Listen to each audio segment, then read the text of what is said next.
பனையூர் பாபு ஏன் ரிசைன் பண்ணாரு? ஆலூர் ஷானவாஸ் ஏன் ஒரு பக்கம் குரல் கொடுத்துட்டு இருக்காரு? இந்த இயக்கத்தில் ஒருவர் சேர்கிறார் என்றால் அவர் லாபத்தை கருதாமல் சேர வேண்டும். மற்ற இயக்கங்கள் என்பது வேறு, இந்த இயக்கம் என்பது வேறு. இது இரத்தத்தாலும் தியாகத்தாலும் உண்மையாலும் அவமானத்தாலும் இழிவாலும் கேவலப்படுத்துதலாலும் உருவாக்கப்பட்ட ஒரு மாபெரும் இயக்கம். மற்ற இயக்கங்கள் எல்லாம் அப்படி இல்லை. உன் மனிதனை நீ பக்கத்தில் இழிவுபடுத்துறா, அதுக்கப்புறம் நீ எதுக்குடா போறா? மக்காவுக்கு நான் 10 லட்சம் செலவு பண்ணிட்டு நீ எதுக்கு போறா? காசிக்கு போறா? எல்லாத்தையும் தான் சொல்றேன். தொல் திருமாவளவன் அவர்கள் 32, 33 வயசுல அழகு பார்த்து நாகப்பட்டினத்தில் எம்எல்ஏ ஆக்கிட்டாங்க. யார? திரு ஆலூர் ஷானவாஸ. அவர் ரிசைன் கூட பண்ணலாம், அதில் தப்பு இல்லை. நான் வெளியேறுகிறேன். என்ன நீ கற்றுக்கொண்டீர்கள் என்று நான் கேட்கிறேன். மரியாதைக்குரிய அந்த சகோதரர் ஆலூர் ஷானவாஸ் அவர்களிடத்திலே கேட்கிறேன். இந்த உலகத்திற்கு உங்களை அறிமுகப்படுத்தியது யார்? தோழர் விஜய் அவர்கள் 108 சீட்டு பிடிக்கிறார். அதில் 2 போனால் 106. அவர் கதவுகளை எந்த கதவை தட்டினார்? இப்பொழுது எனக்கு கொஞ்சம் நேரம் கொடுங்கள். அவர் கதவை தட்டது சனாதனத்தின் கதவை தட்டவில்லை, அதிமுகவின் கதவை தட்டவில்லை. நாளை கவர்னருடைய ஆட்சி வந்துவிடும். மறைமுகமாக பல திட்டங்கள் ஒடுக்குமுறைகளுக்கு வருவதற்காக எந்த கோட்பாடாக போடுறனோ அதே நிலையத்திற்காக நாங்கள் ஆதரவு கொடுத்தோம்.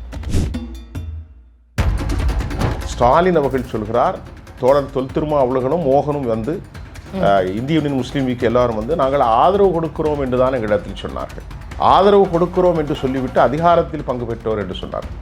கம்யூனிஸ்ட் கட்சியோ விடுதலை சிறுத்தைகளோ இந்திய யூனியன் முஸ்லீம் லீக்கோ ஆதரவு தருவதாக சொல்லிட்டு தான் போனாங்க. ஆனால் ஆதரவு மட்டும் இல்லை, அமைச்சர்கள் இடம்பெற்று இருக்கிறாங்க. வாழ்த்துக்கள். திராவிட முன்னேற்ற கழகத்தில் தலித் சமூகம் கேவலப்படுத்தப்பட்டதை போன்று எவனும் கேவலப்படுத்தவில்லை. பாயிண்ட் நம்பர் 1, உங்கள் கட்சியில் இருக்கக்கூடிய துரைமுருகன் ஒரு சாதிய வெறியன். உங்கள் கட்சியில் இருக்கக்கூடிய ஆலந்தூர் பாரதி ஒரு சாதிய வெறியன். பொன்முடி ஒரு சாதிய வெறியன். தயாநிதி மாறன் ஒரு சாதிய வெறியன். என்ன சொன்னால் நான்லாம் தலித்தான்னு கேட்டான். நாங்கள் போட்ட பிச்சையில் தானே இவனெல்லாம் படித்தாங்கன்னு கேட்டான். இப்போ இவனெல்லாம் பெரியாருடைய ஆட்களா? இவர்களெல்லாம் சரி, ஒரு கொள்கையில் வந்துட்டோம், நமக்கு வேறு பிளாட்ஃபார்ம் இல்லை, இந்த மதசார்பிட்ட தன்மை நமக்கு இருக்கிறது, நம்ம அவனு கூட பயணிக்க முடியாதுன்னு பல்லை கடித்து கொண்டு தான் இருந்தார் அவர். உலகத்தில் எவ்வளவு கேவலம்! எனக்கு பேசுறே சங்கடம். மலத்தை கலந்தானா? மலத்தை கலந்து ஒரு சமூகத்தை குடிக்க வச்சிங்களடா பாவிகளா! கடைசியில் அவன் சமூகத்தை கொண்டு வந்து நீ குற்றவாளி கூண்டில் நிறுத்திய அதையும் தகச்சு கொண்டார். ஏன்? இந்த கொள்கைக்காக தானே. அதிகாரத்தில் என்ன பெரிய பங்கு கிடைச்சது அவனுக்கு? எத்தனை கோடி கிடைச்சது உனக்கு? விஜய் அவர்கள் பெரியாரை வைத்திருக்கிறார், பேராசான் அம்பேத்கரை வைத்திருக்கிறார், பெருந்தலைவர் காமராஜை வைத்திருக்கிறார், அஞ்சலை வைத்திருக்கிறார். தமிழ் தேசியமும் திராவிட தேசியமும் எனது 2 கண்கள் என்று சொல்கிறார். என்ன குறையை கண்டீர்கள்? சார், இப்படிலாம் இருக்கும்பொழுது இப்போ நீங்க சிஎம் விஜய் அவர்களோட இந்த அரசியல் இதை நீங்க எப்படி பார்க்குறீங்க? 8 தலித் சமூக பிள்ளைகள் எல்லோரும் சேர்ந்து, என் அன்பு தோழர் வன்னியும் சேர்த்து தான் 8. இது திமுக கொடுக்குமா? திமுக கொடுத்ததா? திமுக கொடுக்குமா? திமுக கொடுத்ததா? கொடுக்கல. சில முரண்கள் வரும். போக போக போக போகத்தான் அது செட் ஆகும். அதுக்கு காலம் இருக்குது. எல்லா இப்போ எல்லாருமே என்ன சொல்கிறார்கள்? கமலஹாசன் சொன்னார்கள், ஒரு 6 மாதம் டைம் கொடுங்க.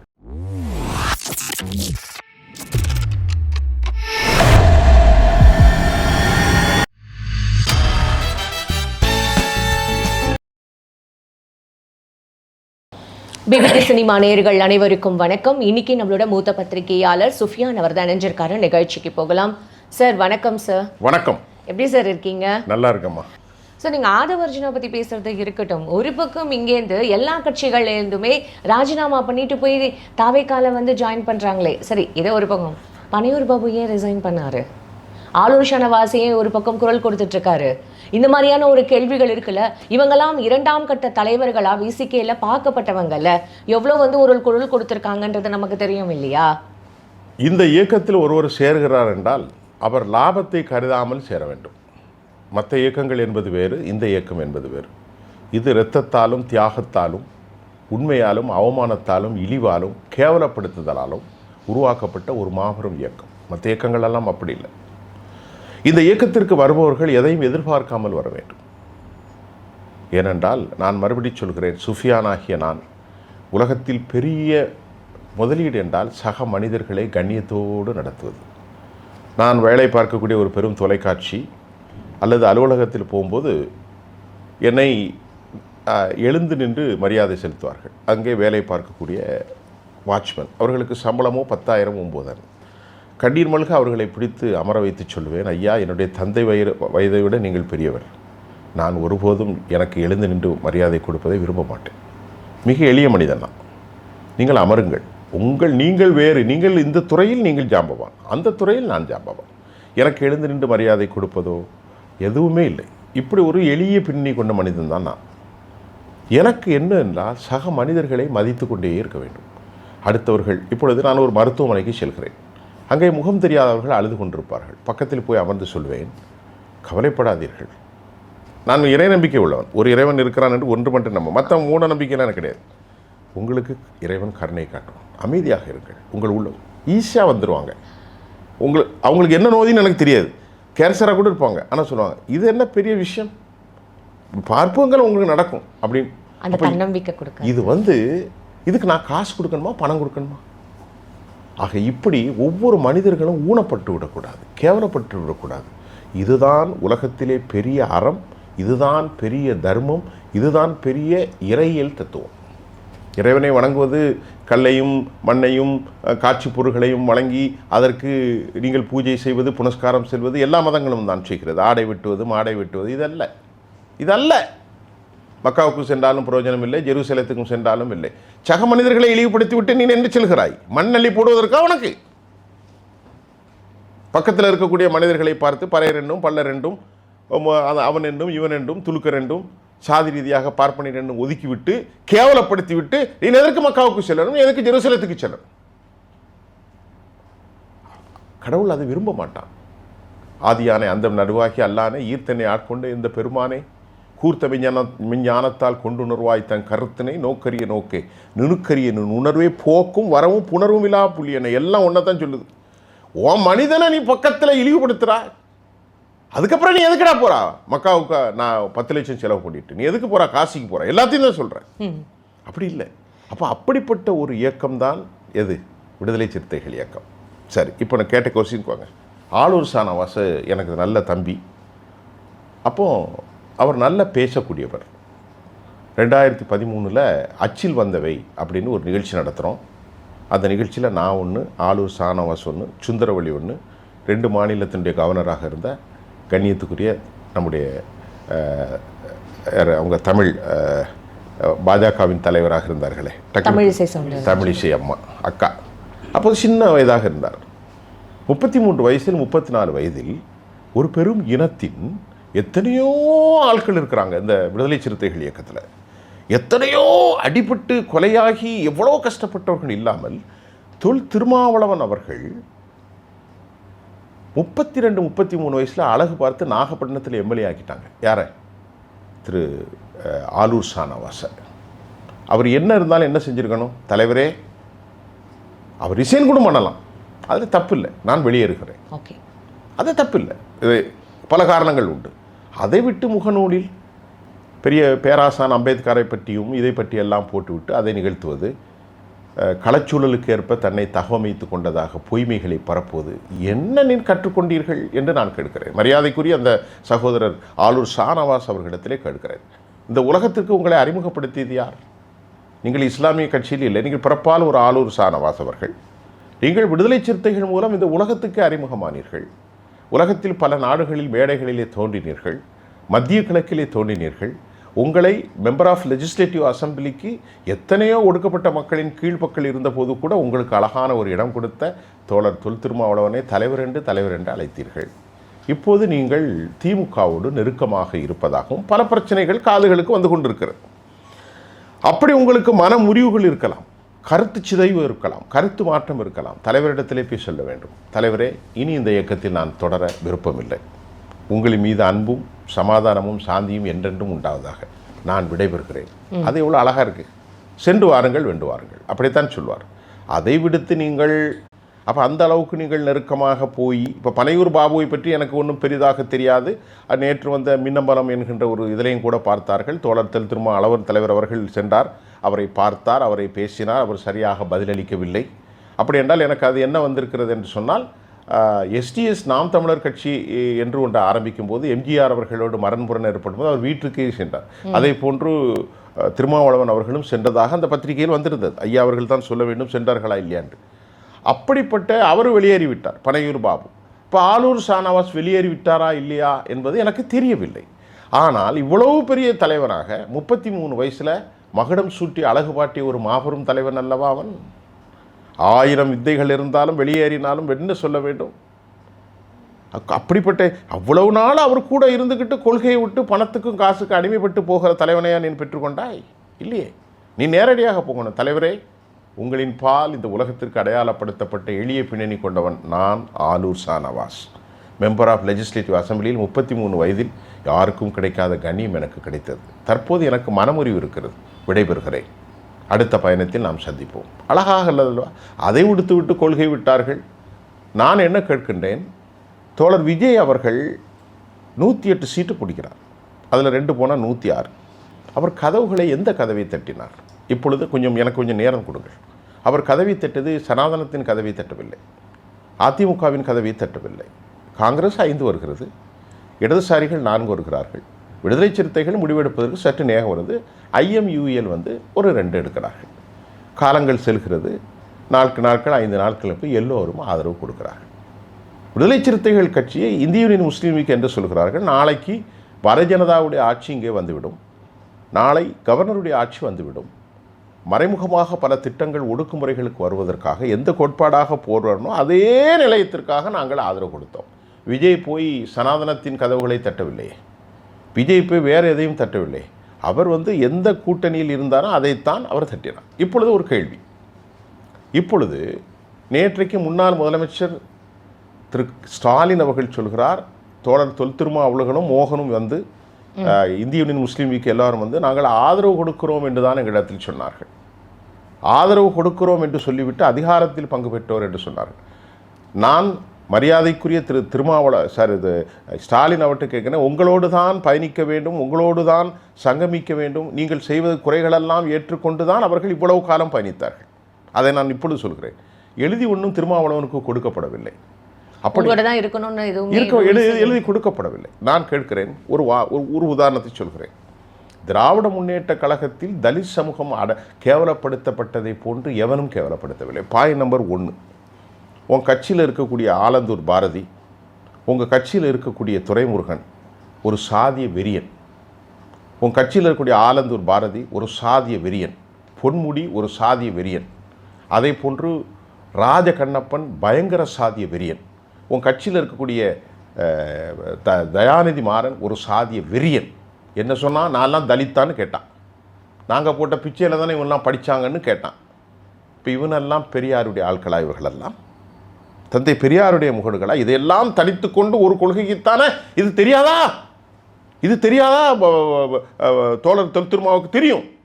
இருந்தாலும் சரி, ஒரு கொள்கையில் வந்துட்டோம், நமக்கு வேறு பிளாட்ஃபார்ம் இல்லை, இந்த மதசார்பிட்ட தன்மை நமக்கு இருக்கிறது, நம்ம அவனு கூட பயணிக்க முடியாதுன்னு பல்லை கடித்து கொண்டு தான் இருந்தார் அவர்.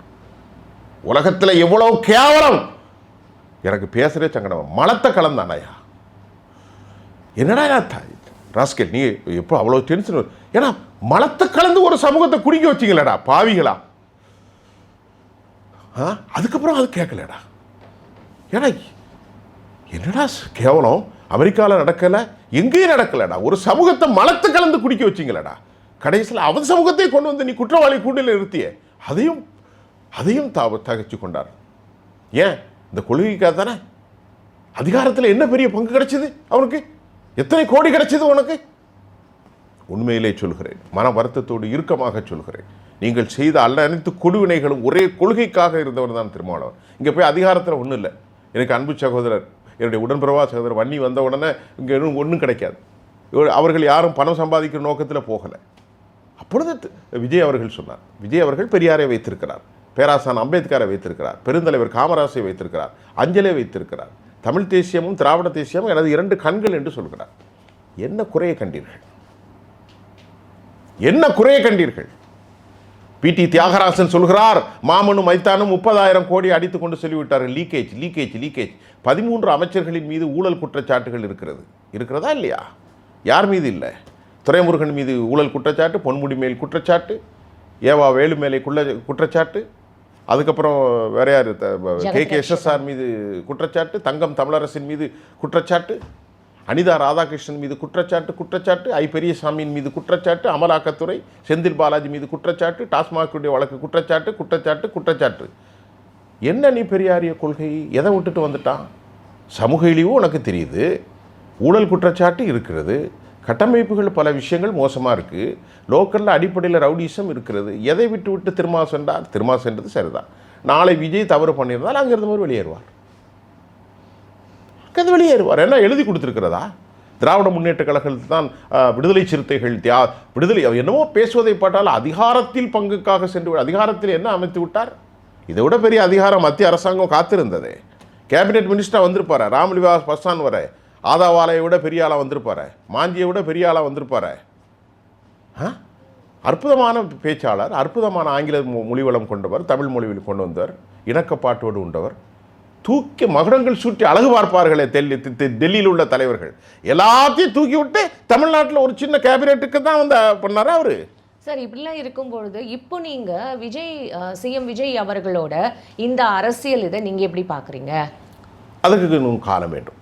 இப்பொழுது உதயநிதி அவர்கள் இந்த பாலியல் குற்றச்சாட்டுகள் குறித்தெல்லாம் சொல்லியிருக்கிறார். எனக்கும் ஒரு இறுக்கமான விஷயம். நேற்று சில விஷயங்கள் நான் கொஞ்சம் இரக்கமானவன். அந்த குழந்தை பார்க்கிற போது எனக்கு கண்ணீரோடு பார்த்தேன். இந்த பிள்ளைகளெல்லாம் இப்படி செய்து கொண்டிருக்கிறார்களே. விஜய் அவர்களுக்கு ஒரு அனுபவம் குறைவு தான். மற்றும் இளைஞர்கள் வந்திருக்கிறார்கள். அதில் 8 தலித் அமைச்சர் வந்திருக்கிறார்கள். வரலாற்றிலே கைகொட்டி சிரிக்கக்கூடிய விஷயம். 8 தலித் சமூக பிள்ளைகள் எல்லோரும் சேர்ந்து, என் அன்பு தோழர் வன்னியும் சேர்த்து தான் 8. இது இது இது திமுக கொடுக்குமா? திமுக கொடுத்ததா? திமுக கொடுக்குமா? திமுக கொடுத்ததா? கொடுக்கல. அப்போ அது கொடுத்திருக்கிறார்கள். எல்லோரையும் அழகு பார்த்திருக்கிறார்கள். அப்போ அவர்களுக்கு ஒரு சிறந்த வாய்ப்பு உண்டு. நல்லா செய்ய வேண்டும் என்று எண்ணுகிறார். வந்து ஒரு வாரத்திற்குள் சட்டம் ஒழுங்கை சரி செய்துவிட முடியாது. இது ஏற்கனவே நடந்த திமுகவினுடைய தவறுகளின் தொடர்ச்சி தான் இப்போது நடந்து கொண்டிருக்கிறது. இப்பொழுது நடந்ததெல்லாம் அவர்கள் பத்திரிகையில் பேசுகிறார்கள். என்ன பெருசாக சொன்னார்கள்? வந்து 10 நாளில் ஒன்றுமே செய்ய முடியாது. அதற்கு ஒரு 6 மாதம் 8 மாதம் ஆகும். இருந்த போதிலும் ரொம்ப வைப்ரண்ட்டாக அவர்கள் செய்ய வேண்டும். இல்லை, இந்த கரண்ட் கட்டெல்லாம் வந்து தொடர்ந்து கரண்ட் கட்டு நடக்குது. நேற்று கூட சிஎம் விஜய் அவர்கள் வீட்டுக்கு முன்னாடி வந்து தொடர் போராட்டம் பண்ணியிருக்காங்க. ஈசிஆர் மக்கள் சேர்ந்த எல்லாரும் செய்யதான் செய்வாங்க. அது உண்மையிலே 2011ஆம் ஆண்டு ஆற்காடு வீராசாமி ஆட்சியிலே கரண்ட் கட்டானது திமுக ஆட்சி வீழ்ந்து போனது. இப்பொழுது பவர் ஷட் டவுன் ஆகலாம். இப்பொழுது அதிகமாக வெயில் இருக்கிறது, ஏசி நிறைய ஓடுது, அதனால் ஷட் டவுன் ஆகலாம். அவர்களுக்கு இருக்கக்கூடிய ஒரே ரிஸ்க் இப்பொழுது இந்த கரண்ட் விஷயத்தை முதல்ல சரி செய்யணும். எல்லாத்த விட உயிர் மூச்சு இந்த அரசுக்கு காரணம் சட்ட ஒழுங்கை உடனடியாக. மக்கள் என்ன சொன்னார்கள்? தெருவில் நடமாட முடியவில்லை. இது ஒரு சுனாமி தான். அவர்களை ஆட்சியை நன்குணர்ந்து வாக்களிக்கவில்லை. இந்த ஆட்சிக்கான இப்போ அடுத்த முறை இது மாதிரி தவறுகள் திறந்தால் விஜய் அவர்கள் 20% போயிடுவார். அதில் தவறு இல்லை. ஆனால் இப்பொழுது மாற்றம் வேண்டும் என்பதை மக்கள் விரும்பினார்கள். ஏதோ ஒரு குறிப்பிட்ட சமூகம் இல்லை. முதல் நான் தான் சொன்னேன். ஒரு 7 மாதத்துக்கு முன்பு திருச்செந்தூருக்கு சென்றிருந்தேன். பெரியதாலை, கூடுதாலை, கன்னியாகுமரி, அப்புறம் ஓரி, அப்புறமா ஆலந்தலை, திருச்செந்தூர், புன்னக்காயல், எல்லா ஊர்களிலும் சென்று மக்களை சந்தித்தேன். அங்கே இருக்கக்கூடிய கிறிஸ்டோ பெர்னாண்டஸ் எல்லோரும் சொன்னார்கள், சாச்சா இந்த முறை நான் விசிலைக்குத்தான் ஊதப்போகிறேன். நான் பல தொலைக்காட்சிகளை பதிவு செய்திருந்தேன். புரியுதா உங்களுக்கு? என்னமோ தலித் சமூகத்தின் இளைஞர்கள் போனார்கள் மட்டும் ஏதோ பெருசாக சொல்லு. தலித்துகள் அப்படியே இல்லை. இஸ்லாமிய இளைஞர்கள் வாக்களித்திருக்கிறார். உங்களுக்கு தெரியுமா? ஏராளமான இஸ்லாமிய இளைஞர்கள் காயல்பட்டினத்தில் விசில் எடுத்து ஊதினார்கள். அனிதா ராதாகிருஷ்ணன் ஊரை விட்டு அனுப்பி வைத்து விட்டார். இது ஒரு யதார்த்தமின்மையாக நடந்த விஷயம். இது எப்போதும் நடக்காது. ஸோ இந்த பாலியல் வன்கொடுமைகள் ஆகட்டும் சரி, அப்புறம் வந்து இந்த கரண்ட் கட் ஆகட்டும் சரி, நிறைய விஷயங்கள் இப்போ தொடர்ந்து நடந்துட்டுருக்கு. ரீல்ஸில் தான் வந்து எம்எல்ஏக்கள்லாம் வந்து தொடர்ந்து ஆட்சியே பண்ணுறாங்க அப்படின்னு சொல்லிட்டு ஒரு அவதூறு பரப்புகிறாங்க அப்படின்ற மாதிரி சொல்லப்படுது. இதெல்லாம் உங்கள் பார்வையில்? ஆமாம், அதே அவர் இப்போ வந்து அவர் வந்து விடுதலை சிறுத்தைகள் மற்றும் இந்தியன் முஸ்லீம் லீக், இடதுசாரிகள், காங்கிரஸ் கட்சி, அவர்கள் கட்சியின் தலைவர்கள், ஐஏஎஸ் ஆஃபீஸர்கள் எல்லோரும் ஒருங்கிணைத்து ஒரு தேசிய, அதாவது தமிழ்நாடு முழுவதுமான ஒரு அறிவுசார தளத்தில் இது விவகாரத்தில் ரொம்ப எமர்ஜென்சியாக கூட்டி ஆலோசனை செய்யணும். ஏன்னா இப்போ ரொம்ப பிரச்சனை வந்து சட்டம் ஒழுங்கு பிரச்சனை, ரொம்ப முக்கியமான பிரச்சனை. மக்கள் எதற்காக ஓட்டு போட்டார்கள் என்றால் திராவிட முன்னேற்ற கழகத்தில் வரம்பட்டு போய்விட்டது. சட்டம் ஒழுங்கு பிரச்சனை. கீழே ஒரு கவுன்சிலர், நீங்கள் ஒரு யூனிட் மணலை கொண்டு போட்டாலும் லஞ்சம் வாங்க, பைசா கொடுக்கணும். வழக்கம் போல் அவர்கள்ட்ட உள்ளதான். திமுக வந்து விட்டாலே ரவுடிசம் வந்துடும் என்பது எல்லோருக்குமாக எழுதப்படாத விதி. அப்புறமா இந்த டாஸ்மாக் விவகாரங்கள் பற்றி இவருடைய அரசாங்கத்துக்கு 2-3 சிக்கல் இருக்கிறது. முதலாவது சிக்கல் என்னவென்றால் சட்ட ஒழுங்கு. பெரிய சிக்கல், பெரும் சிக்கல். அது கையாள வேண்டும். அவர் லஞ்ச ஒழிப்பு துறையில் வந்து அருண் அவர்களை இப்போ நியமிச்சிருக்கிறது வந்து அது எப்படி சார் அது? ஆமாம், லஞ்ச ஒழிப்பில் போட்டிருக்கிறாரு. இப்போ இந்த சட்ட ஒழுங்கு பிரச்சனை ரொம்ப முக்கியம். இரண்டாவது பிரச்சனை நீங்கள் சொன்ன மாதிரி இன்னும் 2 மாதத்துக்கு கரண்ட் பிரச்சனையை சமாளிக்க வேண்டும். மூன்றாவது பெரிய பிரச்சனை, அவர் அறிந்தோ அறியாமலோ ஏதோ ஒரு விஷயத்தில் அள்ளி வீசிய வாக்குறுதிகள். அதற்கு சாத்தியமே இல்லை. தமிழ்நாட்டுடைய பட்ஜெட்டே 4,63,000 கோடி தான். இது குறித்து 100 ப்ரோக்ராம் இல்லை 500 ப்ரோக்ராம் நடத்தியிருக்கேன். தமிழ்நாட்டுடைய பட்ஜெட்டு எவ்வளோ தெரியுமா? 4,63,000 கோடி. துண்டு விழுவது 1,25,000 கோடி. ஜிடிபியில் 3%. அது மட்டும் இல்லாமல் மின்சாரத்துறை 2 லட்சம் கோடி கடனில் இருக்குது. போக்குவரத்து துறை 56,000 கோடி கடனில் இருக்குது. ஒட்டுமொத்த கடன் 11 லட்சம் கோடி. அதற்கு வட்டி கட்டுவது மட்டும் 70,000 கோடி. 1,50,000 கோடி அதற்கு நாம் வந்து ஃப்ரீபீஸுக்கும் என்ன சொல்கிறது வந்து மற்ற விவகாரங்களுக்கெல்லாம் செலவு செய்திருக்கிறது. இப்போ இவர் என்ன சொல்லியிருக்கிறார் என்னால், எளிய நிலை மக்கள், பெண்கள், விவசாயிகள், மீனவர்களுக்கு மட்டும் 1,80,000 கோடி அவர் கொடுக்கணும். அதே போன்று 2,500 ரூபாய் மாதம் கொடுக்க வேண்டால் அதற்கு 43,000 60,000 கோடி ஆகிறது. It has no scope. 6 சிலிண்டருக்கு 15,000 கோடி ஆகிறது. எங்கிருந்து பணம் கொடுக்கப்படும்? 4,63,000 கோடி தானே பட்ஜெட்டு. 1,4 லட்சம் கோடி துண்டு விழுது. ஜிடிபியில் 3%. மூலதன செலவுகளே 45,000 கோடி தான் அரசாங்கம் சொல்லி கொண்டிருக்கிறது. இன்றைக்கி டாலருக்கு எதிரான மத்திய அரசாங்கத்தின் மதிப்பு 100 ரூபாய் போய்விட்டது. மோடி அரசு பூமும் காட்டுகிறது. எந்த ஒரு வளர்ச்சியும் சென்ட்ரலில் கிடையாது. வந்தே மாதரன்னு கொடி காட்டினது மட்டும்தான் நடந்துச்சு. சென்ட்ரலில் இன்றைக்கி கேவலம் என்னென்னா, இந்த பேனாவை நான் $1 ரூபா கொடுத்து வாங்கினது இப்போ 2 ரூபா கொடுத்து வாங்க கொண்டு இருக்கு அமெரிக்காட்ட. இது சென்ட்ரல். இப்போ இதையெல்லாம் எப்படி கொடுத்தார்கள் என்றால், இந்த அளவிற்கு மக்கள் தங்களுக்கான ஒரு வாய்ப்பை தருவார்களோ என்று நினைக்காமல் கொடுத்து விட்டாரோ விஜய் என்கின்ற ஒரு கேள்வி எனக்கு எழுகின்றது. புரியுதா உங்களுக்கு?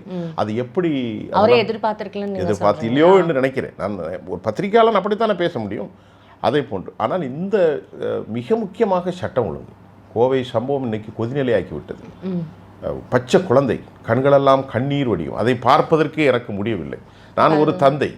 தூத்துக்குடியில் இப்போ அந்த ரெட்டை, ஆமாம், அது ஒரு இரட்டை மரண தண்டனை, அந்த ஒரு இது சம்பவங்கள் இப்படி தொடர்ந்து நடக்கிறது. இது வந்து that it will continuousனா ஒரு kind of apprehensions among the society. அப்போ இது எப்படி சார் அவரால் வந்து கண்ட்ரோல்? அது அவர் தான் பண்ணணும். he has to take lot of responsibility. the man அவர் தானே அதுக்கு இருக்குது. ஆனால் அவருக்கு எக்ஸ்பீரியன்ஸ் இல்லை. அவர் எக்ஸ்பீரியன்ஸ் அதிகாரிகளை வச்சு இருக்காங்க. அதுக்கு நல்ல காவல்துறைகளை அழைத்து எப்படி டீல் ஆனால் இப்போ நம்ம எதுவுமே சொல்லக்கூடாது. இப்போ வந்து இது வந்து போன திராவிட முன்னேற்ற கழக ஆட்சியினுடைய நீட்சி, அதனுடைய தொடர்ச்சி. அதை நாம் சொல்ல முடியாது. எல்லா குளறுபடிகளும் திமுக ஏற்கனவே செய்து வைத்ததனுடைய தொடர்ச்சி தான் இப்பொழுது இந்த சட்ட ஒழுங்கு. அண்ணா யூனிவர்சிட்டியில் நடந்துச்சுல்ல, அண்ணா யூனிவர்சிட்டி நடந்து சோழி முடிஞ்சது. கோவை அண்ணா நகரில் ஒரு குழந்தைக்காகவே இந்த திமுக வக்கீல்கள் டெல்லிக்கு போனார்களே, அது நடக்குது. எவ்வளோ நடந்துச்சு, ஏகப்பட்டது நடந்துச்சு. அதனுடைய நீட்சி தான். இப்பொழுது ஆட்சி வந்து 20 நாள் கூட ஆகவில்லை. அதற்கிடையில் நாம் சொல்ல முடியாது. ஆனால் முதலாக செய்ய வேண்டியது மின்சார விஷயம். நீங்கள் சொல்லி இது உடனடியாக செய்ய வேண்டும். மின்சாரம் 20 ரூபாய்க்கு திமுக அரசு போட்டாங்க. 4,5 ரூபாய் 5 ரூபாய்க்கு மேலே வாங்கக்கூடாது. 63,000 கோடி ஊழல். ஒரு 12 லட்சம் கொடுத்து கேவி வாங்கினாங்க. ஒரு சாதாரணமாக 400 கோடி ரூபாய் ஊழல். 7 லட்சம் ரூபாய்க்கு கிடைக்கிறத 12 லட்சம் கொடுத்து. கொஞ்ச நெஞ்ச ஊழல் அல்ல. இதையெல்லாம் சரி செய்யக்கூடிய மாரல் ரெஸ்பான்சிபிலிட்டி அவர்கிட்ட இருக்குது. ஆனால் ரொம்ப எளிய பின்னணி கொண்ட மிக அனுபவமற்ற சிறிய ஆளுமை தான் இருக்கிறாங்க. அவர்களை இந்த போர்ட்போலியோ வச்சு ஒரு திருத்த முடியாது. இந்த போர்ட்போலியோ வந்து சும்மா அடையாளப்படுத்துறதுக்கு தான். இதற்கு மேல் பின்னணியில் அரசு அதிகாரிகள், ஓய்வு பெற்ற காவல்துறை அதிகாரிகள், IAS, IFS, IPS கேட்டகரிஸ் எல்லாம் போடணும். அப்புறம் தியாக மறவர்களை கூப்பிடணும். அதுக்கு முன்னால் அனுபவம் வாய்ந்த கம்யூனிஸ்ட் தலைவர்கள், தோழர் தொல் திருமாவளவன், காங்கிரஸ் எல்லாரையும் கூப்பிட்டு ஒரு கலந்தாய்வு மந்திரி சபையாக தான் போடணும். இது வந்து அவருடைய ஆட்சி என்றாலும் அவர் வந்து மெஜாரிட்டியாக 108. இது அனைவருக்குமான ஆட்சி. ஆனால் பெரிய சேலஞ்ச் இருக்குது. Existing crisis going on very hard. So அது முதல்ல அவர் ஃபோக்கஸ் பண்ணி அது முதல்ல என்னன்றதை டிட்டர்மைண்டாக அதை உட்காந்து ஃபஸ்ட்டு அதை பார்த்தா மட்டும்தான் இந்த மக்களுக்கு நடுவில் இப்போ ஆல்ரெடி வந்து ஒரு அதிருப்தி வேவ் கிரியேட் ஆன மாதிரிலாம் வந்து சொல்லப்படுது சார். இதெல்லாம் எந்த அளவுக்கு உண்மை சார்? எது எப்படி அதிருப்தி, அதாவது உங்களை நம்பி தானே நாங்கள் இல்லை அதுக்கு அது கிளப்பி விட்டாங்க. தினகரன் போன்ற பத்திரிகைகள் கிளப்பி விடுறது போய் அது எப்படி ஒரு 2 வாரத்தில் அதிருப்தி இருக்க முடியும்? ஸோ அந்த மாதிரிலாம் எதுவும் இல்லை. 2 வாரம் இருக்கு. இப்போ பிரச்சனைகள் நடப்பு கோயம்புத்தூர் போல இருக்கு. அதை வந்து that I hope that will disappear. It's tax more time. Okay. But ஒரு அரசாங்கத்துக்கு ஒரு இப்போ நீங்கள் குடும்பம் செட் ஆகணும்ல, கணவன் மனைவி கல்யாணம் முடித்த உடனே செட் ஆகாது. சில முரண்கள் வரும். போக போக போக போகத்தான் அது செட் ஆகும். அதுக்கு காலம் இருக்கிறது. எல்லா இப்போ எல்லாருமே என்ன சொல்கிறார்கள்? கமலஹாசன் சொன்னார்கள் ஒரு 6 மாதம் டைம் கொடுங்க. அப்படி பார்த்தா முன்னாள் சிஎம் ஸ்டாலின் அவர்கள் கூட சொன்னாரே சார், அவங்களுக்கு நாங்கள் 6 மாதம் டைம் கொடுக்கணும். இப்போ அவரே சொல்லியிருக்காரு 6 மாதம் டைம் கொடுக்கணும். ஆனால் நேற்று சொல்லியிருக்காரு அதிகமாக இது தொடராது என்று. நான் சொல்கிறேன் இந்த ஆட்சி அழகாக தொடரத்தான் செய்யும். ஏன்னா இங்கே இருக்கக்கூடிய பார்ட்னர் இருக்காங்க பாருங்க, அருமையான ஆட்கள், ஏழை நம்பிக்கைக்குரியவர்கள், நாணயமானவர்கள். யாரும் அங்கிருந்து போக மாட்டார்கள். பதவி ஆசையெல்லாம் பிடிக்காத திருமாவளவன் அவர்களும் சரி, ஐயுஎம்எல்லும் சரி, அவர்களே அவங்க எதுவுமே வேணான்னு சொல்லிட்டு போயிட்டாங்க. ஐயுஎம்எல் கூப்பிட்டு கொடுத்தாங்க. தோழர் மோகன் அவர்களும் சரி, எனக்கு ரொம்ப நெருக்கமான வீரபாண்டியன் அவர்களும் சரி. காங்கிரஸ் கட்சியை பற்றி பிரச்சனை கிடையாது, அவர்களுக்கு இதை தான் பண்ணித்தான் ஆகணும், வேற வழி இல்லை. அப்படி ஓட மாட்டார்கள். எனக்கு அதிமுகவிலிருந்து பலர் உடைந்து வந்து கொண்டிருக்கிறார்கள். அதில் அனைத்திலுமே அதிமுக தோக்கும். ஆனால் நேற்று எஸ் பாலாஜி அவர்கள் சொல்லியிருக்கிறார்கள், அவர்களை கூப்பிட்டு நீங்கள் இணைப்பது சில ஆபத்தான போக்கை விளைவிக்கும். அது நம்ம எக்ஸ்பெக்ட் பண்ணலாம்ல சார். அவர்கள் கட்சியில் சேர்ந்து அந்த தொகுதியில் நிற்கணும்னு என்ன இருக்கு? உங்க கட்சியை விட்டு ஆள விடுங்க. இடைத்தேர்தல் எப்படி இருந்தாலும் வரும் இல்ல சார்? இடைத்தேர்தல் எப்படி இருந்தாலும் வந்து இப்போ 3 வருது இல்ல, இப்போ 3 பேர் ரிசைன் பண்ணா வந்ததுனால இப்போ இடைத்தேர்தல் வந்துரும்ல சார். அவங்க தாவேகா கட்சியில தானே வந்து இப்போ நிப்பாங்க. சோ அப்போ அதுக்கு எந்த மாதிரியான இல்ல அதுக்கு என்ன மாதிரின்னா அந்த அவர்கள் மீது ஊழல் குற்றச்சாட்டு இல்லாத ஒரு ஆட்களை நிறுத்துவார்களா என்று பார்க்க வேண்டும். ஏற்கனவே அதிமுகவில் இப்போ வந்தது என்ன, ஆடிய காலும் பாடிய வாயும் ஓயாது. பெரிய தியாகத்திலே வந்தாங்க. சிவி சண்முகம் வந்தது, பேர் என்னது, எஸ்பி வேலுமணி வந்ததெல்லாம் எதுக்கு? ஏதாவது கிடைக்காதா? விராலிமலை விஜயபாஸ்கர் வந்ததெல்லாம் ஏதாவது கிடைக்காதான்னு தான் வந்தது, வேற ஒன்றும் இல்லை. நிலைமை 32 பேரை கொண்டு வந்து மெஜாரிட்டி காட்ட வேண்டியவங்க 23 ஆயிட்டு. ஆனால் இதில் கொஞ்சம் அரசியல் முதிர்ச்சி இல்லாத தன்மை ஒன்று நடந்துச்சு. விஜய் நேராக அவர்களை போய் பார்த்தது, அது செஞ்சிருக்கக்கூடாது. அதுதான் இப்போ எல்லாரோட அது செய்யக்கூடாது. ஏன்னா அவருக்கு அனுபவம் இல்லை. அது மட்டும் இல்லாமல் ஆக்சுவலி அங்கே வந்து கட்சி உடஞ்சிருக்கிற இந்த சமயத்தில் நீங்கள் யாரையுமே பார்க்காம போயிருந்தா கூட பிரச்சனை இல்லை. இல்லை இபிஎஸ் பொதுச் செயலாளர் இன்னும் அவர் தான், அவரை போய் பார்த்துருந்தா கூட ஒரு பிரச்சனை இல்லை.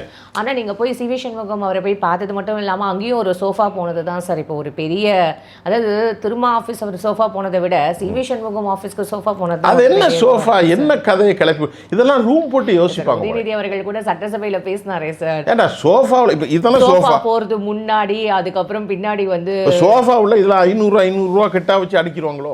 இவருக்கெல்லாம் மூளை எங்கே போகுது பாருங்க.